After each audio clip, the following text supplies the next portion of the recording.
welcome you here this evening. Thank you for joining us. Along with other libraries, bookstores, schools across the country, we're celebrating the freedom to read banned books this week, or a week and a few days. That is during Banned Book Week. This annual event is an opportunity to remind us all that the ability to read, speak, think, and express ourselves is a right, not a privilege. Libraries often lead the effort in communities to speak out for the right to read, but here in Kalamazoo, we're very fortunate to have a partner, that is the ACLU, to join us in this week.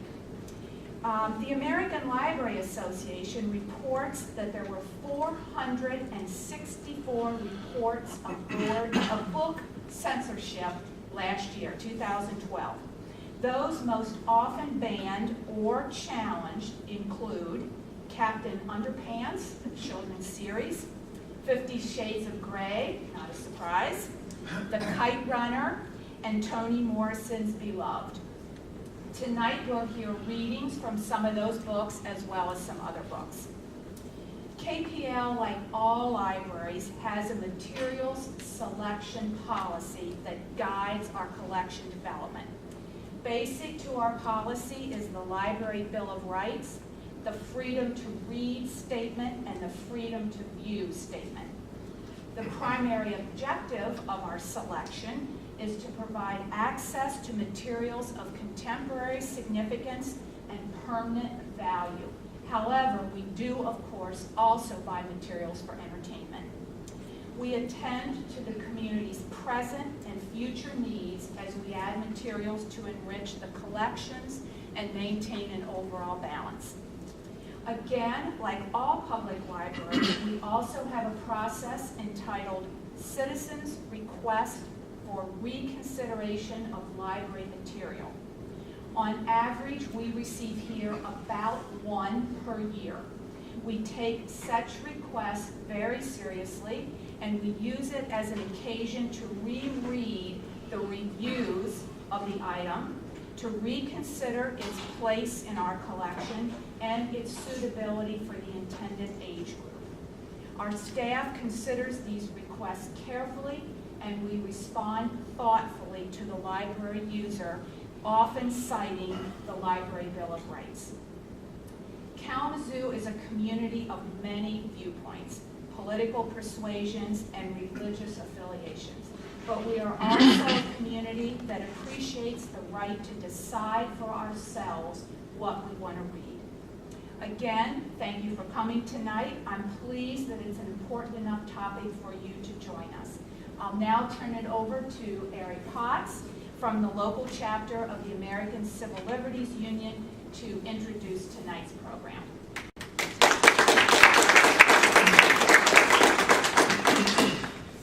Thank you, Ann. Thank you all for coming. This evening we're going to read from 5 books that have been challenged in the last several years. We're going to start with Captain Underpants, and then we'll have 13 Reasons Why, The People's History of the United States, the Gulag Archipelago, and last but certainly not least, 50 Shades of Grey. With that one comes a parental advisory. I'd like to introduce Mark Hurwitz, who's hiding over here, who's going to say he's from the Political Science Department at Western, and he's got a few words about censorship. Please, Mark.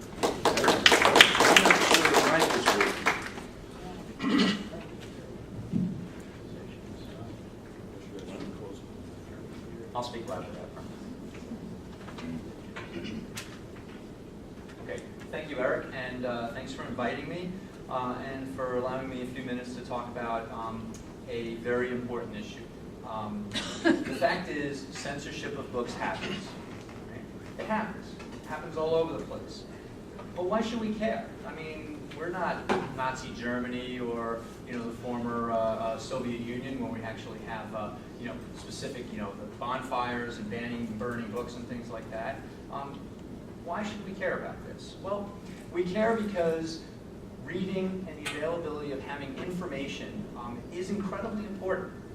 As the Supreme Court said, in a decision which was actually based more on privacy than First Amendment. And they said this back in the 1960s. They said, if the First Amendment, freedom of speech, means anything, it means that a state or a government has no business telling a man, sitting alone in his house, what books he may read and what films he may watch. It's a very powerful statement. It's a very powerful statement because it shows that the Supreme Court is saying that particularly within the privacy of our own homes, we have the ability to engage in whatever kind of content with certain limitations that we want. And so the reason we have this, if you will, commemoration of banned books is because it's a reminder that just because we don't live in Nazi Germany or a regime like the former Soviet Union, that we still must be vigilant. So there's been an awful lot of talk about banned books recently, and just a few days ago, actually it was last week, I was on my phone, and I was looking in the part where it has all the apps, you know, the App Store, Google Play, whatever it was, or something like that. And right there at the top, Google Play had, which I will call, read it right here,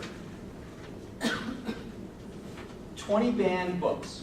Right? This was on, so if you wanted to get this, here's what they said. They said, Google Play is celebrating our freedom to read.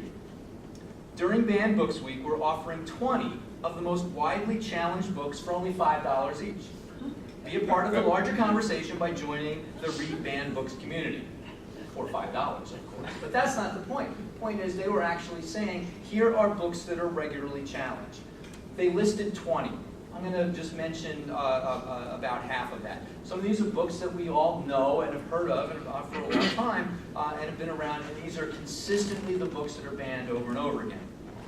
Lord of the Flies by William Golding. Slaughterhouse-Five, Kurt Vonnegut. The Hunger Games, Suzanne Collins. The Bluest Eye, Toni Morrison.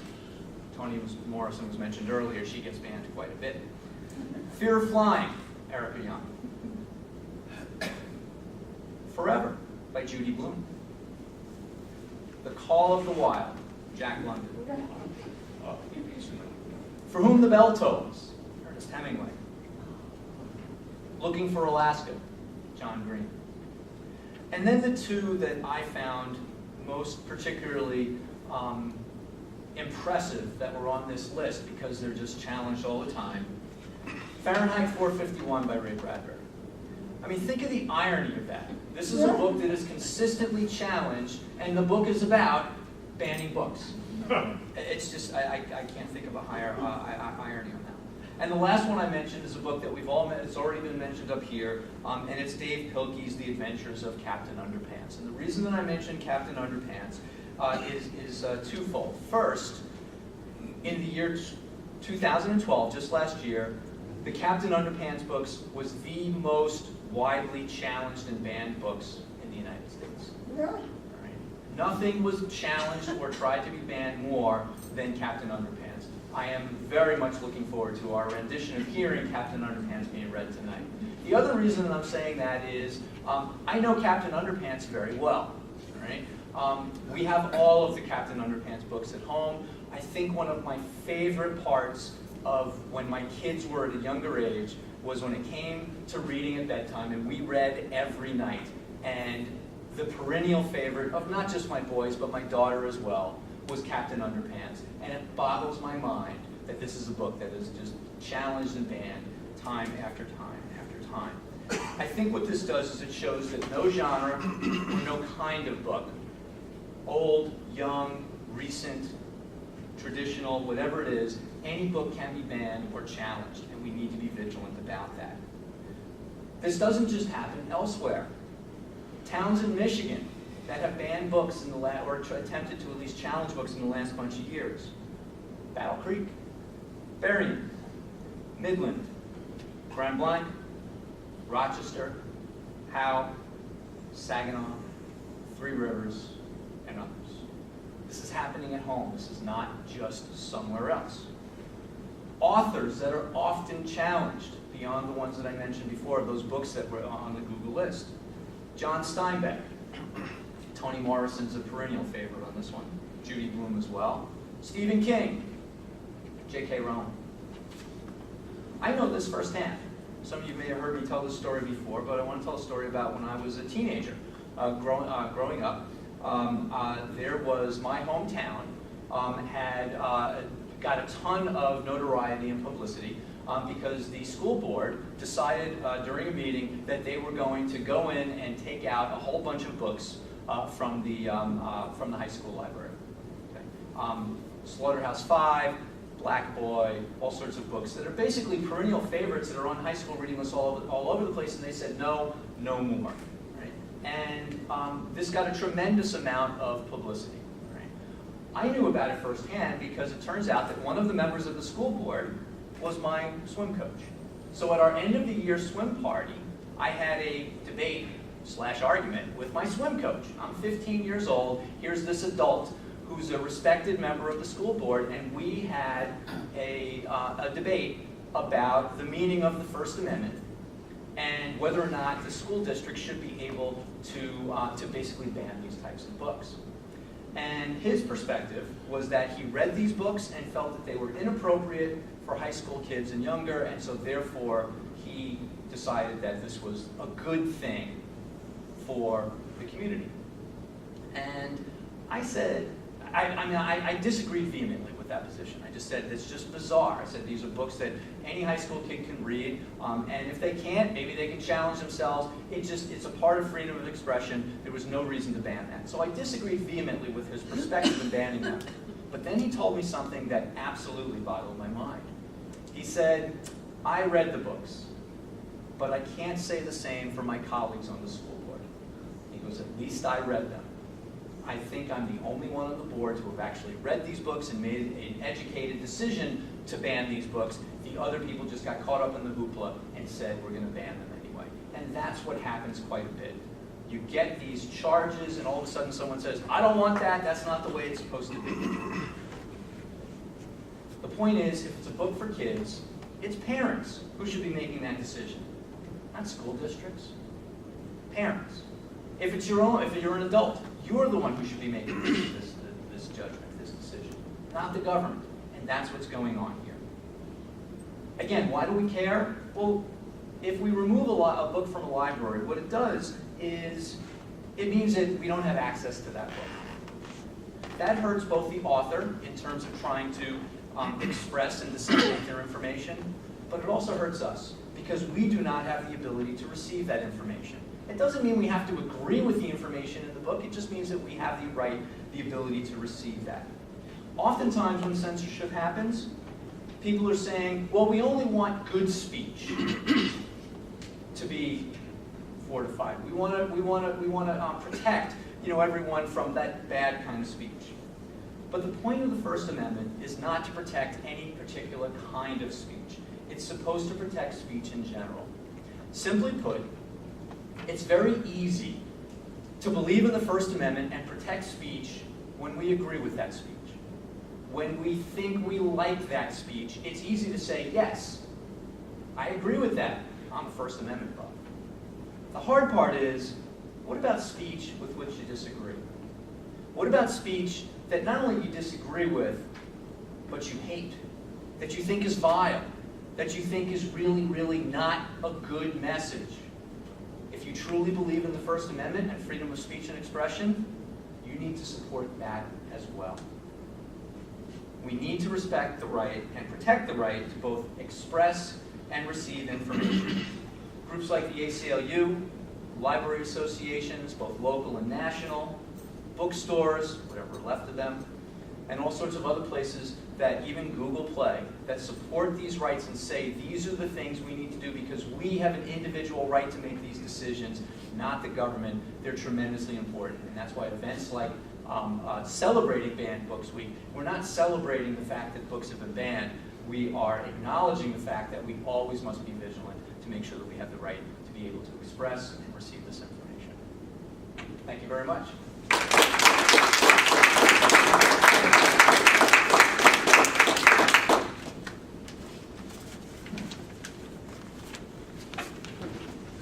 Thank you, Mark. The first reading this evening is going to be from Captain Underpants. We're fortunate to have a young actor who's been on stage right here in Kalamazoo at the Civic Theater. read for us. His name is Calvin Willson, that's with 2 L's. Calvin, would you come up, please?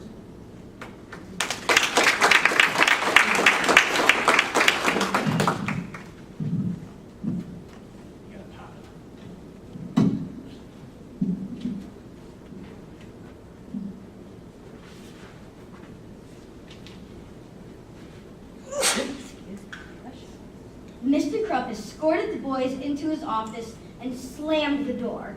"All right," he growled. "All right, where were you two this morning?" he growled. "We were busy trying to figure out the secret of this ring." "What ring?" snapped Mr. Krupp.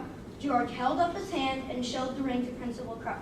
"It's got one of those weird patterns on it," said Harold. "If you stare at it long enough, a picture appears."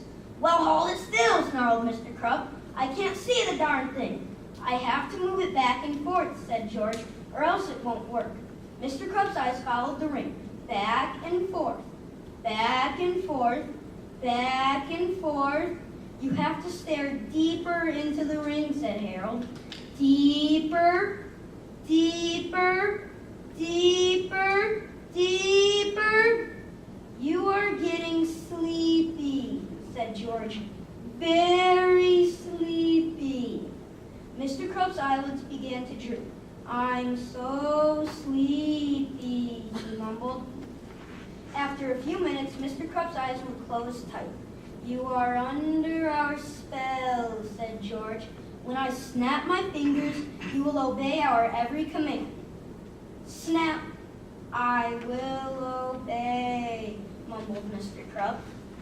"I know," Harold said, holding up a Captain Underpants comic. Let's turn him into Captain Underpants." "Good idea," said George. "You are now the greatest superhero of all time, the amazing Captain Underpants." Mr. Krupp tore down the red curtain from his office window and tied it around his neck. Then he took off his shoes, socks, pants, and his awful toupee. "Tra-la-la-la," he sang. Mr. Krupp stood before them looking quite triumphant, with his cape blowing in the breeze of the open window. George and Harold were dumbfounded. "You know," said George, "he kind of looks like Captain Underpants." "Yeah," Harold replied. After a short silence, the 2 boys looked at each other and burst into laughter. George and Harold had never laughed so hard in all their lives. "Hey," George cried, "where'd he go?" George and Harold dashed to the window and looked out. There, running across the parking lot, was a pudgy old guy in his underwear with a red cape flowing behind him. "He's probably running off to fight crime," said George. "Oh, no." "And we gotta stop him," said George. "Oh, no," cried Harold. "No way." "Look," said George, "he could get killed out there." Harold was unmoved. "Or worse," said George, "we could get into big trouble." "You're right," said Harold. "We gotta go after him." "Let's bring the fake doggy doo-doo," said George. "Good thinking," said Harold. "You just never know when fake doggy doo-doo is going to come in handy." Then the boys turned a corner, and there he was. Captain Underpants was standing in front of a bank, looking quite heroic. The bank doors flew wide open, and out stepped 2 robbers. The robbers took one look at Captain Underpants and stopped dead in their tracks. "Surrender, or I will have to resort to wedgie power." Almost immediately, the cops showed up and arrested the crooks. "Let that be a lesson to you," cried Captain Underpants. "Never underestimate the power of underwear." The police chief, looking quite angry, marched over to Captain Underpants. "And just who the heck are you supposed to be?" the police chief demanded. "Why, I'm Captain Underpants, the world's greatest superhero," said Captain Underpants. "I fight for truth, justice, and all that is pre-shrunken cottony." "Oh yeah," shouted the handcuffs and grabbed Captain Underpants by the arm. Suddenly, a huge explosion came from the rare crystal shop across the street. Heavy smoke poured out of the building. Suddenly, two robots with one stolen crystal emerged from the smoke and jumped into a van. Did I just see two robots get into a van? Said Harold. You know, said George, up until now, this story was almost believable. Well, believable or not, said Harold, we're not getting involved. I repeat, we are not getting involved. Just then, Captain Underpants leaped from the street corner and dashed in front of the van. Stop! In the name of underwear! He cried. Uh-oh, said George. I think we're involved. The two robots started up the van and swerved around Captain Underpants. Unfortunately, the van brushed up against his red cape and it got caught. With a mighty jerk, Captain Underpants flipped backward and the van pulled him along as it drove away. Grab him! Cried George. The two boys skateboarded with all their might toward the speeding van and grabbed Captain Underpants by the ankles. Help! They cried as the van pulled them through the city streets. Finally, the van came to a screeching halt in front of an old abandoned warehouse. The sudden stop made Captain Underpants flip over the roof of the van and crash through the front door of the building. Well, well, well, said a strange voice from inside the warehouse. It looks as if we have a visitor. George and Harold hid behind the van until the coast was clear. Then they sneaked up to the hole in the door and peeked inside. Captain Underpants was all tied up, the two robots were standing guard, and a strange little man wearing a diaper was laughing maniacally. I am the evil Dr. Diaper, the strange little man told Captain Underpants, and you will be the first to witness my takeover of the world. Dr. Diaper placed stolen crystal into a large machine called the Lasermatic 2000. The machine started to light up and make loud noises. Heavy gears began shifting and spinning, and a laser beam from the crystal shot straight up through a hole in the roof. In exactly 20 minutes, this laser beam will blow up the moon and send huge chunks of it crashing down upon every major city in the world, laughed Dr. Diaper. Then I will rise from the rubble and take over the planet. Only one thing can help us now, said George. What? Asked Harold. A rubber doggy doo-doo. Harold took the fake doggy doo-doo and a slingshot from George's backpack and handed them to him. Be careful, said Harold. The fate of the entire planet is in your hands. With careful and precise aim, George shot the rubber doo-doo through the air and across the room. It landed with a plop right at the feet of Dr. Diaper. Yes, whispered George and Harold. Dr. Diaper looked down at the doo-doo between his feet and turned a bright red. Oh, dear me, he cried. I'm dreadfully embarrassed. Please excuse me. He began to waddle toward the restroom. This has never happened to me before. I assure you, he said. I guess with all the excitement, I just, oh dear. While Dr. Diaper was off changing himself, George and Harold sneaked into the old warehouse. Immediately, the robots detected the boys and began marching toward them. Destroy the intruders, said the robots. Destroy the intruders. George and Harold screamed and ran to the back of the warehouse. Luckily, George found two old boards and gave one of them to Harold. We're not going to have to resort to extremely graphic violence, are we? Asked Harold. I sure hope not, said George. To be continued.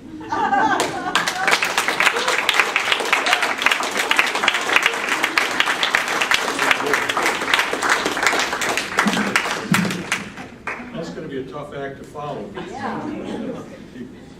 I think that Kevin King is up to the challenge. Yeah, thanks a lot. Kevin is going to read from 13 Reasons Why. Kevin is one of our hosts here this evening, and he is the director of... No, I'm not a director. He's not a director, excuse me.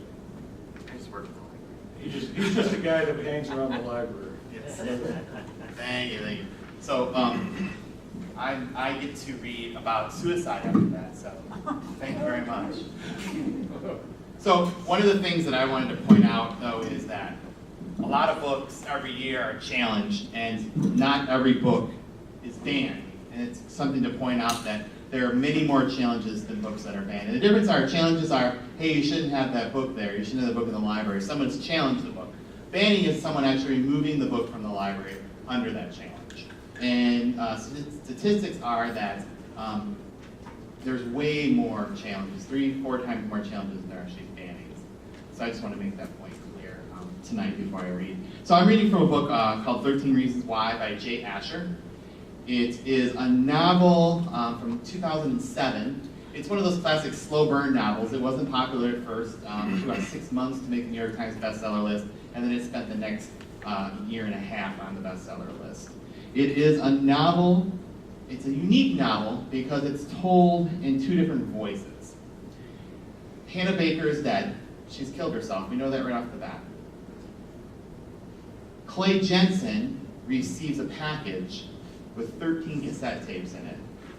Each cassette tape tells a story of one individual in Hannah's life that kind of led her to want to take her own life. So it's a pretty intense story of the reasons why an individual might want to take their own lives. As you can imagine, it's been challenged for a multitude of reasons. The teenage suicide, alcohol, drug use, sexually explicit language, and actions. So I'm going to read, I would like to read from 2 passages. This one is titled, Yesterday, 1 hour after school. A shoebox-sized package is propped against the front door at an angle. Our front door is a tiny slot to shove mail through, but anything thicker than a bar of soap gets left outside. A hurried scribble on the wrapping addresses the package to Clay Jensen, so I pick it up and head inside. I take the package into the kitchen and set it on a counter. I slide open the junk drawer and pull out a pair of scissors. Then I run a scissor blade around the package and lift off its top. Inside the shoebox is rolled up tube of bubble wrap. I unroll that and discover 7 loose audio tapes. Each tape is a dark blue number painted in the upper right-hand corner, possibly with nail polish. Each side has its own number. 1 and 2 on the first tape, 3 and 4 on the next, 5 and 6, and so on. The last tape is a 13 on one side, but nothing on the back. Who would send me a shoebox full of audio tapes? No one listens to tapes anymore. Do I even have a way to play them? The garage, the stereo on the workbench. My dad bought it at a yard sale for almost nothing. It's old, so he doesn't care if it gets coated with sawdust or splattered with paint. And best of all, it plays tapes. I drag a stool in front of the workbench, drop my backpack to the floor, then sit down. I press eject on the player, a plastic door eases open, and I slide in the first tape. Cassette 1, side A, play. Hello, boys and girls, Hannah Baker here. Live in stereo. I don't believe it. No return engagements, no encore, and this time, absolutely no requests. No, I can't believe it. Hannah Baker killed herself. I hope you're ready, because I'm about to tell you the story of my life. More specifically, why I ended my life. And if you're listening to these tapes, you're running the reasons why. What? No. I'm not saying which tape brings you into the story, but fear not, if you receive this lovely little box, your name will pop up. I promise. Now, why would a dead girl lie? Hey, that sounds like a joke. Why would a dead girl lie? Answer, because she can't stand up. Is this some kind of twisted suicide note? Go ahead, laugh. Oh well, I thought it was funny. Before Hannah died, she recorded a bunch of tapes. Why? The rules are pretty simple. There are only 2. Rule number 1, you listen. Rule number 2, you pass it on. Hopefully neither one will be easy for you. What's that you're playing? Mom! I scramble for the stereo, hitting several buttons at once. Play, fast forward, pause. Mom, you scared me, I say. It's nothing, a school project. My go-to answer for anything. Staying out late? School project. Need extra money? School project. And now the tapes of a girl. A girl who, 2 weeks ago, swallowed a handful of pills. School project. Can I listen, she asks. It's not mine, I say. I scrape the toe of my shoe against the concrete floor. I'm helping a friend. It's for history. It's boring. Well, that's nice of you, she says. She leans over my shoulder and lifts a dusty rag, one of my old cloth diapers. Keep her thing going, right? To remove a tape measure hidden underneath. Then she kisses my forehead. I'll leave you in peace. I wait till the door clicks shut. Then I place a finger over the play button. My fingers, my hands, my arms, my neck, everything feels hollow. Not enough strength to press a single button on a stereo. I pick up the cloth diaper and drape it over the shoebox to hide it from my eyes. I wish I'd never seen that box with the 7 tapes inside it. Hitting play that first time was easy. It's a cake. I had no idea what I was about to hear. But this time, it's one of the most frightening things I've ever done. I turn the volume down and press play. Play. 1, you listen. Number 2, you pass it on. Hopefully neither one will be easy for you. When you're not listening to all 13 sides, because there aren't 13 sides to every story, rewind the tapes, put them back in the box, and pass them on to whoever follows your little tale. And you, lucky number 13, you can take the tapes straight to hell, depending on your religion. Maybe I'll see you there. In case you're tempted to break the rules, understand that I did make a copy of these tapes. These copies will be released in a very public manner. But this package doesn't make it through all of you. This was not a spur-of-the-moment decision. Do not take me for granted. Again. No, there's no way she can think that. You are being watched. My stomach paused. My stomach squeezes in on itself, ready to make me throw up if I let it. Nearby, a plastic bucket sits upside down on a footstool. In 2 strides, if I need to, I can reach the handle and flip it over.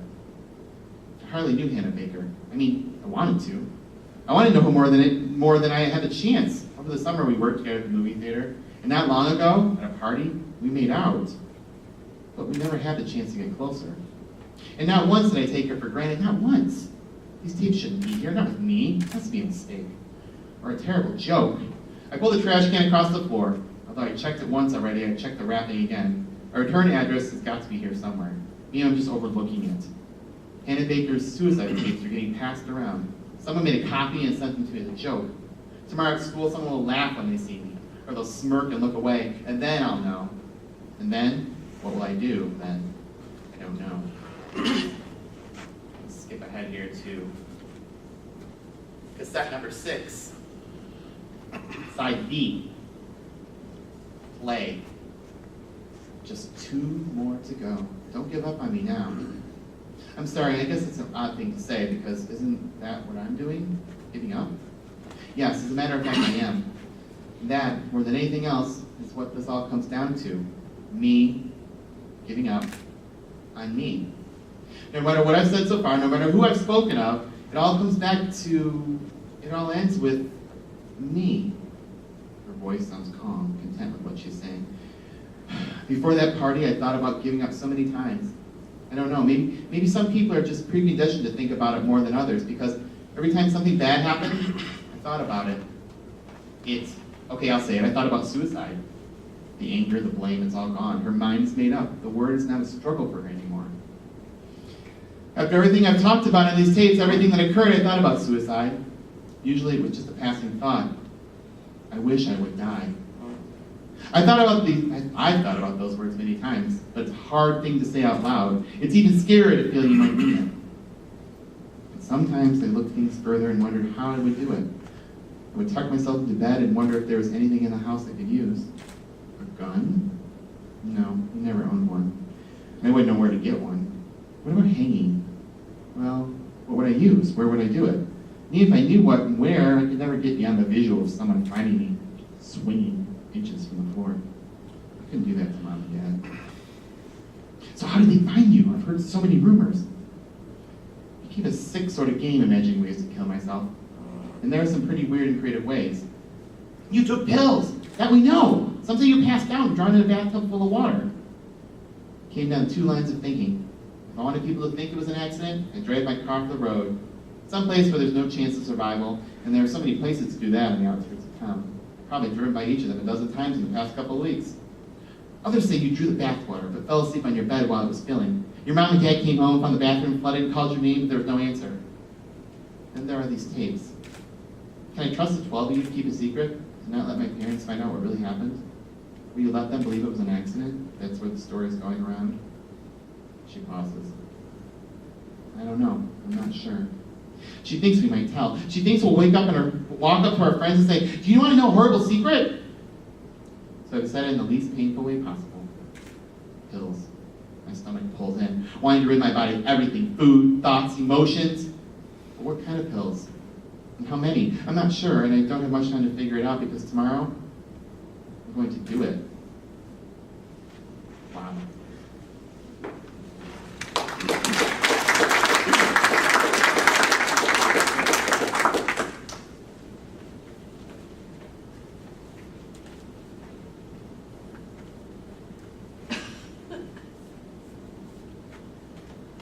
That's very nicely done, Kevin. You didn't have the costume, that's a good predecessor. Yes, I know. Next, we have A People's History of the United States, which is written by Howard Zinn, and it's going to be presented for us by Keith Thompson. Many years ago, somebody said you don't need a weatherman to tell you which way the wind is blowing, but you really do. Keith is our guy.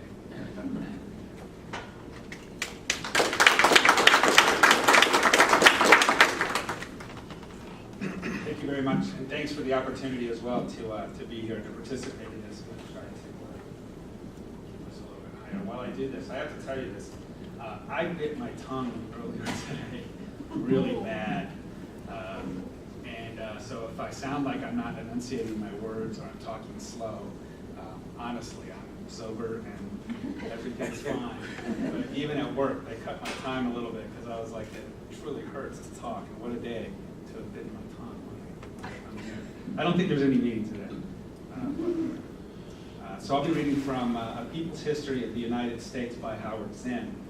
Before that, though, let me read this to you. Emails obtained by the Associated Press revealed that former Indiana Governor Mitch Daniels sought to remove Howard Zinn's work from state classrooms a few weeks after the historian's death in 2010. Zinn's many books include the classic A People's History of the United States, which sold more than 1 million copies and is still used in high schools and colleges across the country. In an email exchange with top Indiana education officials, Daniels wrote, quote, "This terrible anti-American academic has finally passed away." After he described A People's History as a truly execrable, anti-factual piece of disinformation that misstates American history on every page, Daniels asked, quote, "Can someone assure me that it is not in use anywhere in Indiana?" Daniels is now the president of Purdue University, where his $410,000 annual salary was supplemented 6 months after he took office by a $58,000 bonus approved by the Board of Regents that he was largely responsible for appointing when he was governor. A Howard Zinn-like piece of history in the making. So here's an excerpt from A People's History of the United States. By the time I began teaching and writing, I had no illusions about objectivity, if that meant avoiding a point of view. I knew that a historian or a journalist or anyone telling a story was forced to choose out of an infinite number of facts what to present and what to omit.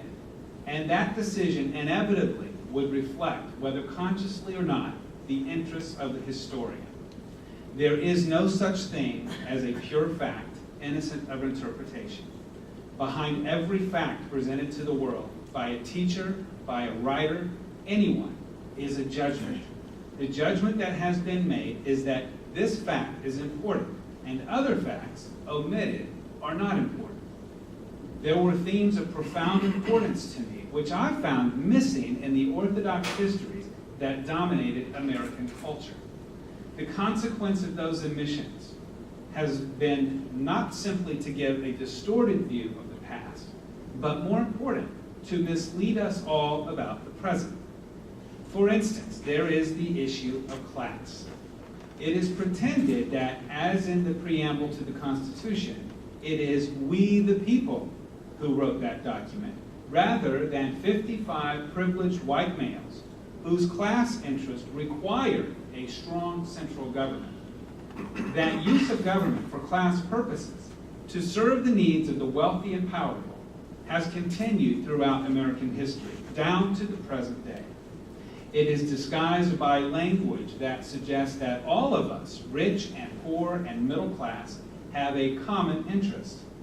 When the president declares happily that our economy is sound, he will not acknowledge that it is not at all sound for 40 or 50 million people who are struggling to survive, although it may be moderately sound for many in the middle class, and extremely sound for the richest 1% of the nation who own 40% of the nation's wealth. Labels are given to periods in our history which reflect the well-being of one class and ignore the rest. When I was going through the files of Fiorello LaGuardia, who as a congressman in the 20s represented East Harlem, I read the letters of desperate housewives, their husbands out of work, their children hungry, unable to pay the rent. And this in that period known as the Jazz Age and the Roaring Twenties. What we learn about the past does not give us absolute truth about the present, but it may cause us to look deeper than the glib statements made by political leaders and the experts quoted in the press. Class interest has always been obscured behind an all-encompassing veil called the national interest. My own war experience and the history of all those military interventions in which the United States was engaged made me skeptical when I heard people in high political office invoke the national interest or national security to justify their policies. It was with such justifications that Truman initiated a police action in Korea that killed several million people, that Johnson and Nixon carried out a war in Indochina in which perhaps 3 million people died, that Reagan invaded Grenada, that Bush attacked Panama and then Iraq, and that Clinton bombed Iraq again and again. Is there a national interest when a few people decide on war and huge numbers of others, both here and abroad, are killed or crippled as a result of such a decision? Should citizens not ask, in whose interest are we doing what we are doing? Then why not, I came to think, tell the story of wars not through the eyes of the generals and the diplomats, but from the viewpoints of the GIs, of the parents who received those black bordered telegrams, even of the enemy. What struck me as I began to study history was how nationalist fervor, inculcated from childhood on by pledges of allegiance, national anthems, flags waving and rhetoric blowing, permeated the educational systems of all countries, including our own. I wonder now how the foreign policy of the United States would look if we wiped out the national boundaries of the world, at least in our minds, and thought of all children everywhere as our own. Then we could never drop an atomic bomb on Hiroshima, or napalm on Vietnam, or wage war anywhere, because wars, especially in our time, are always wars against children. Indeed, our children.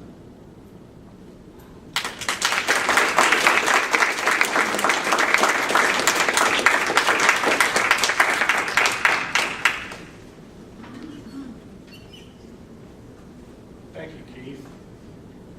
Apparently, there are some people that disagree with our ability to ask questions and challenge things. Kind of brings it home. The next selection is from the Gulag Archipelago, and it's being read by Dr. James Butterfield from Western Political Science Department. Dr. Butterfield. One note, quick note, this, as many of you know, book was banned in Russia. It's since that ban has been lifted, but now it's banned at Guantanamo Bay by the U.S. government.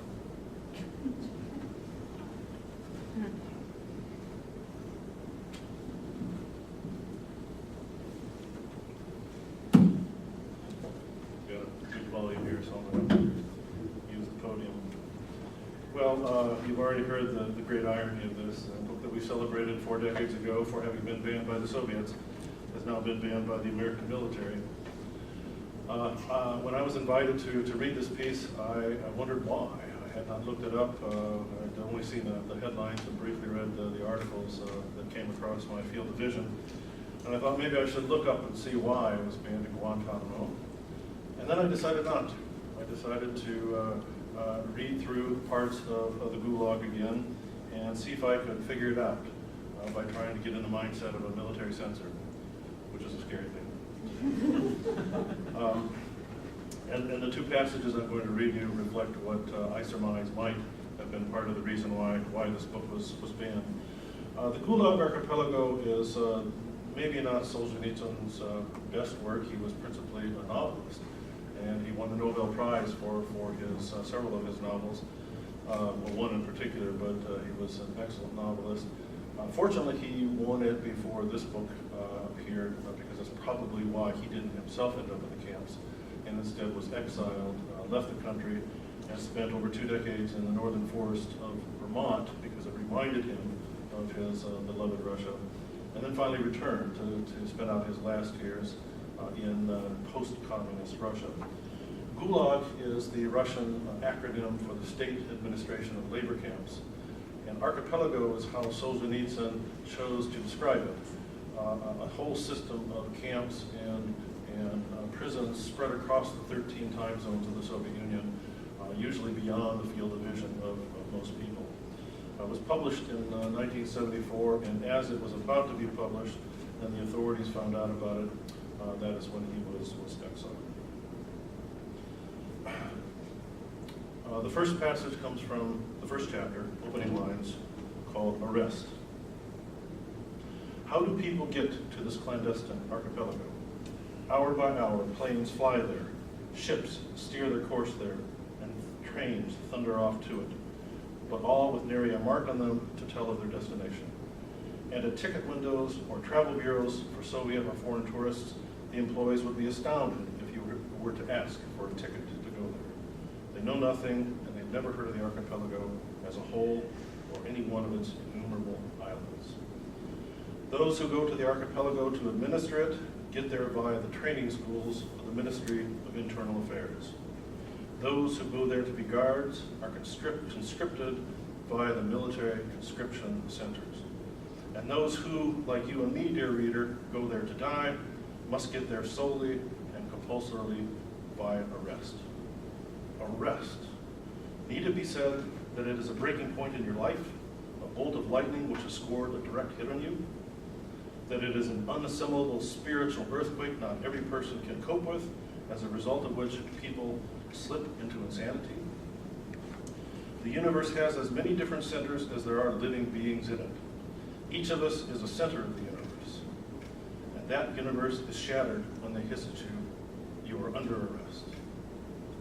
If you are arrested, can anything else remain unshattered by this cataclysm? But the darkened mind is incapable of embracing this displacement in our universe. And both the most sophisticated and simplest among us, drawing on all our life's experience, can only gasp, me? What for? And this is a question which, though repeated millions and millions of times before, has yet to receive an answer. Arrest is an instantaneous, shattering thrust, expulsion, somersault from one state into another. We have been happily born, or perhaps have been unhappily dragged our weary way down the long and crooked streets of our lives, past all kinds of walls and fences made of rotting wood, rammed earth, brick, concrete, iron railings. We have never given a thought to what lies behind them. We have never tried to penetrate them with our vision or our understanding. But there is where the Gulag country begins, right next to us, 2 yards away from us. In addition, we have failed to notice an enormous number of closely fitted, well-disguised doors and gates in these fences. All those gates were prepared for us, every last one. And all of a sudden, the fateful gate swings quickly open, and 4 white male hands, unaccustomed to physical labor, but nonetheless strong and tenacious, grab us by the leg, the arm, collar, cap, ear, and dragged us like a sack, and the gate behind us, the gate to our past life, is closed once and for all. That's all there is to it. You are arrested. And you will find nothing better to respond with than a lamb-like pleat. Me? What for? That's what arrest is. It's a blinding flash and a blow which shifts the present instantly into the past and the impossible into omnipotent actuality.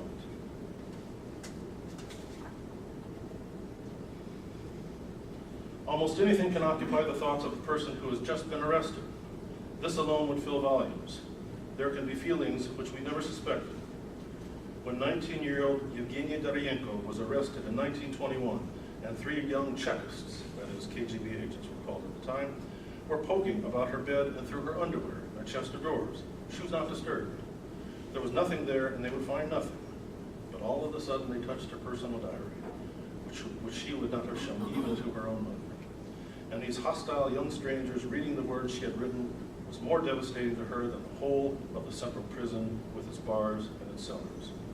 It is true of many that the outrage inflicted by arrest and their personal feelings and attachments can be far, far stronger than their political beliefs or their fear of prison. A person who is not inwardly prepared for the use of violence against him is always weaker than the person committing the violence. The second passage I'll read to comes from the chapter called The Interrogation. And there's a long section here in which he lists methods of interrogation.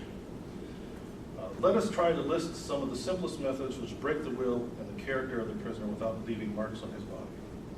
And over the next 15 or 20 pages, he lists 31. I'm only going to read 2 of them to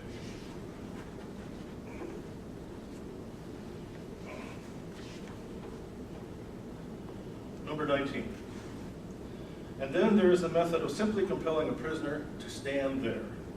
This can be arranged so that the accused stands only while being interrogated, because that too exhausts and breaks the person down. It can be set up in another way, so that the prisoner sits down during interrogation, but is forced to stand up between interrogations. Sometimes, even one day of standing is enough to deprive a person of all his strength and to force him to testify to anything at all. During these tortures, frequently, the person is also deprived of water. And the most natural thing of all is to combine all of these pre-existing 1 through 19 forms of psychological torture with the ensuing 12 that he lists of physical torture. Number 21, sleeplessness, which they quite failed to appreciate in medieval times. They did not understand how narrow are the limits within which a human being can preserve his personality intact. Sleeplessness, especially when combined with standing, thirst, bright lights, terror, the unknown, what other tortures are needed? It befogs the reason, undermines the will, and a human being ceases to be himself, ceases to be his own I. A person deprived of sleep acts half consciously, half unconsciously, or altogether unconsciously, so that his testimony cannot be held against him. They used to say, "You are not truthful in your testimony, and therefore you will not be allowed to sleep." Sometimes as a refinement, instead of making the prisoner stand up, they made him sit down on a soft sofa, which made him want to sleep all the more. The jailer on duty sat next to him on the same sofa and kicked him every time his eyes began to shut. Here is how one victim, who had just sat out days in a small box infested with bed bugs, describes his feelings after this torture. Quote, "Chill from great loss of blood. Irises of the eyes dried out as if someone were holding a red-hot iron in front of them. Tongue swollen from thirst and prickling us as from a hedgehog at the slightest movement. Throat racked by spasms of swallowing." Unquote. Sleeplessness was a great form of torture. It left no visible marks and could not provide grounds for complaint, even if an inspection, something that was unheard of anyway, were to strike on the mark.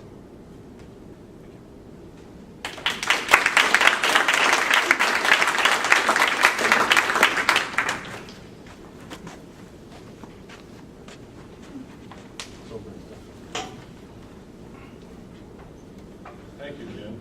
That's someplace I'd want to be. Rounding out the program tonight, this is time for the parental advisory. If anybody's squeamish about anything, now's the time to leave.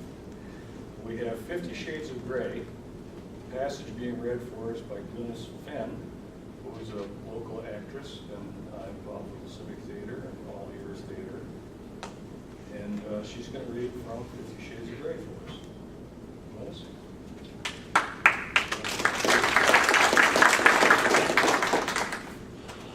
Gwyneth? First of all, I'm going to ask, how many of you have read 50 Shades of Grey? Okay. How many of you have read all three of them? Okay.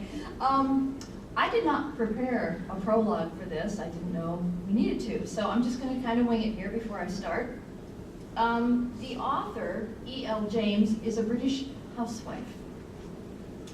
I've seen her interviewed on television, and more than once, and every time I have seen her, she seems quite surprised and befuddled at the uproar that her books have caused. I'm going to be reading a scene from the first one, 50 Shades of Grey.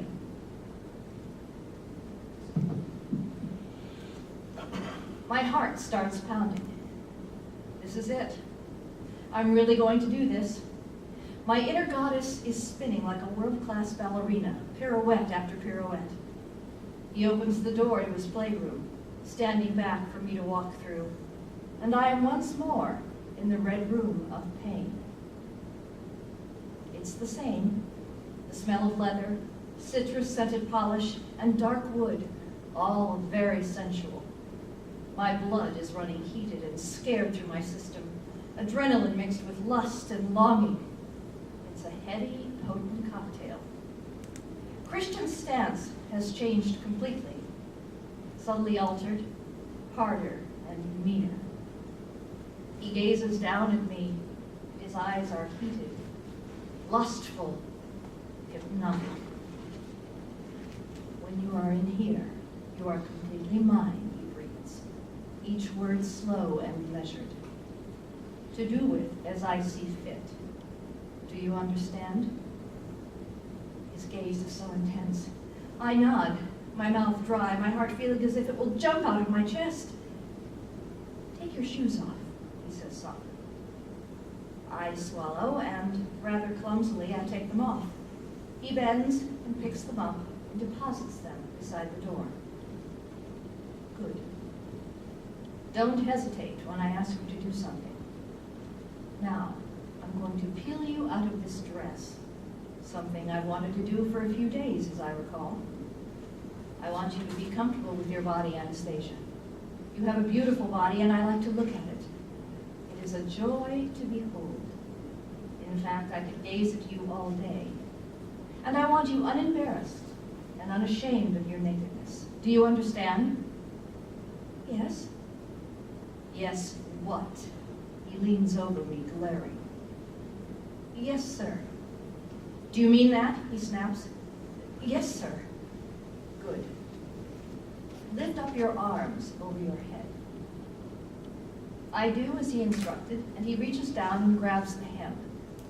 Slowly, he pulls my dress up over my thighs, my hips, my belly, my breasts, my shoulders, and up over my head. He stands back to examine me and absent-mindedly folds my dress, not taking his eyes off me. He places it on the large chest beside the door. Reaching up, he pulls at my chin, his touch searing me. You're biting your lip, he breathes. You know what that does to me, he adds darkly. Turn around. I turn immediately, no hesitation. He unclasps my bra, and then taking both straps, he slowly pulls it down my arms, brushing my skin with his fingers and the tip of his thumbnails as he slides my bra off. His touch sends shivers down my spine, waking every nerve ending in my body. He's standing behind me, so close that I feel the heat radiating from him, warming him all over. He pulls my hair so it's all hanging down my back, grasps a handful of my nape, and angles my head to one side. He runs his nose down my exposed neck, inhaling all the way, then back up to my ear. The muscles in my belly clench, carnal and wanting. Geez, he's hardly touched me, and I want him. You smell as divine as ever, Anastasia, he whispers as he places a soft kiss beneath my ear. I moaned. Quiet, he breathes. Don't make a sound. You may look at me.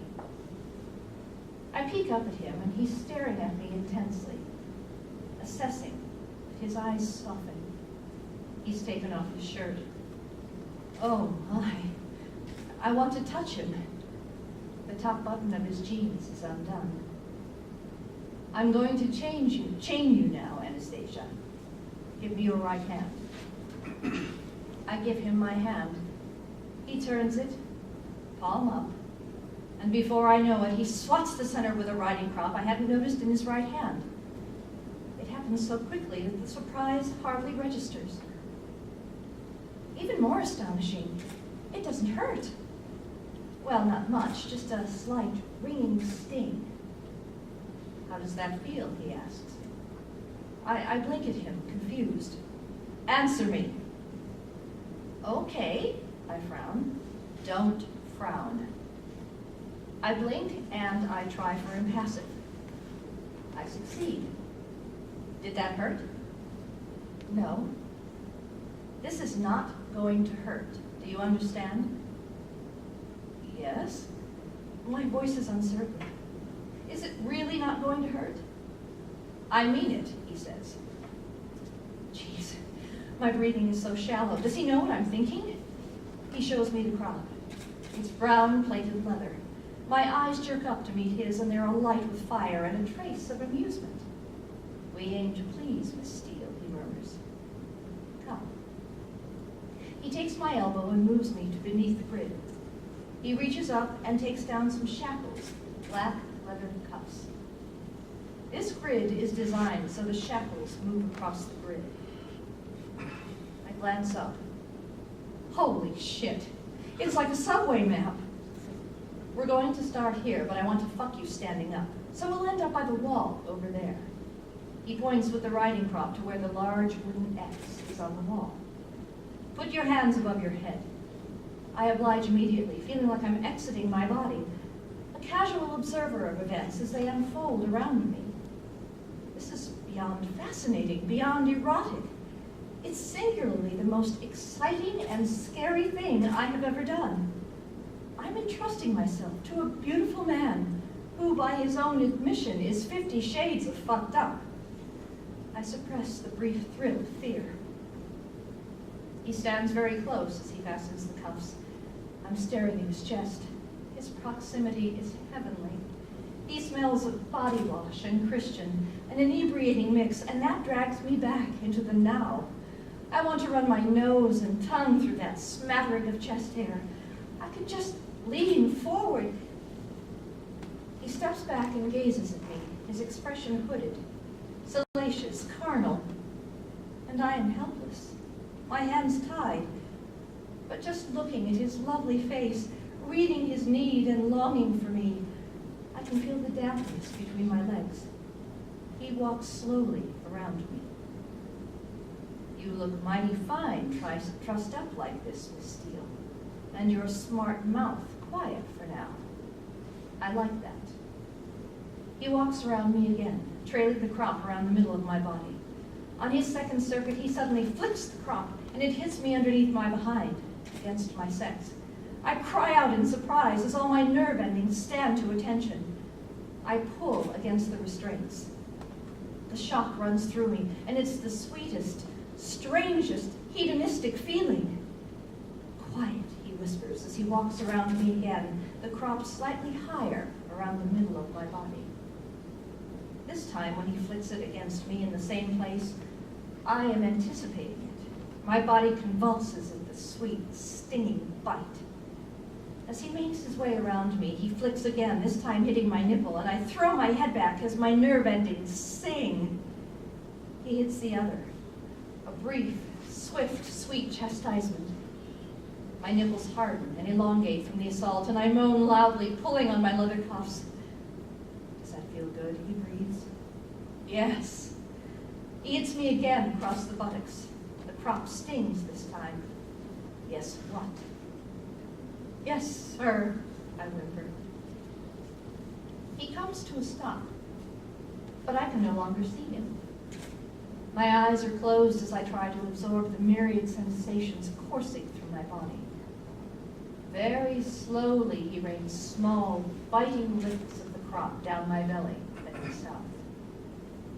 I know where this is leading, and I try to psych myself up for it. But when he hits my clitoris, I cry out loudly. "Oh, please," I groan. "Quiet," he orders, and he hits me again on my behind. I did not expect this to be like this. I am lost in a sea of sensation. And suddenly he's dragging the crop against my sex, through my pubic hair, and down the entrance to my vagina. Thank you.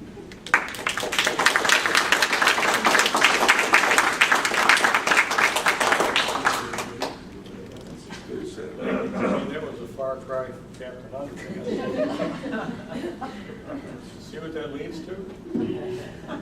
That concludes our readings this evening. Thank you all for coming.